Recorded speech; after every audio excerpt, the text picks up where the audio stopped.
of all metropolitan municipalities and secondary cities shall be appointed exclusively by the national officials, taking into consideration the issue of gender representation at all levels. 2.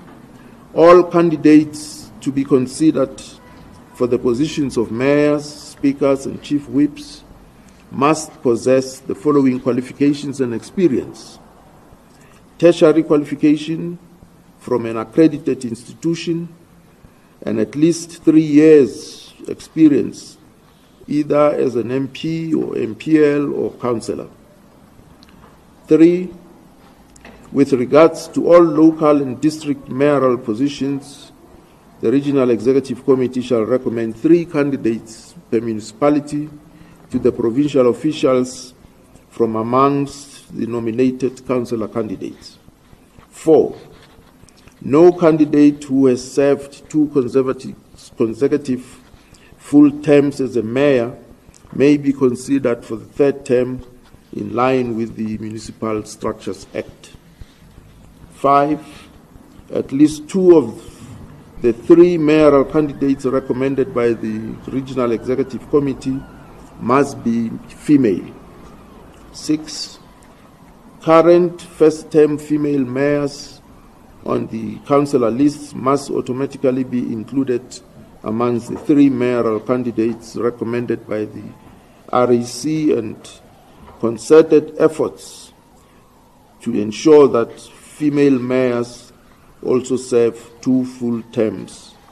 And so those concerted efforts should be made.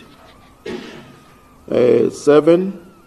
Before the national and provincial officials decide on the final candidate, they must ensure that candidates are interviewed by duly appointed interview panels comprised of officials and National Executive Committee or PEC members.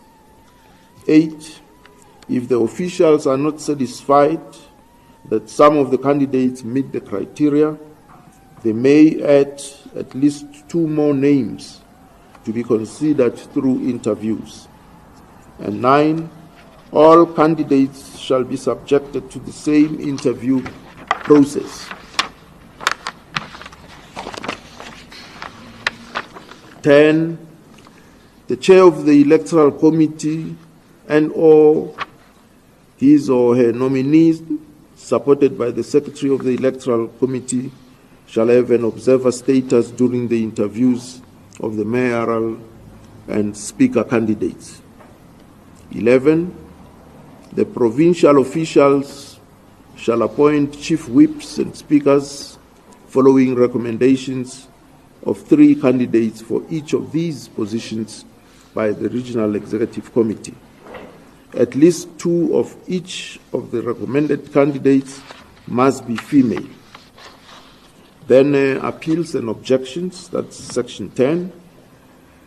The following dispute resolution framework appeals and appeals procedure shall be applicable during the 2026 local government candidate selection process.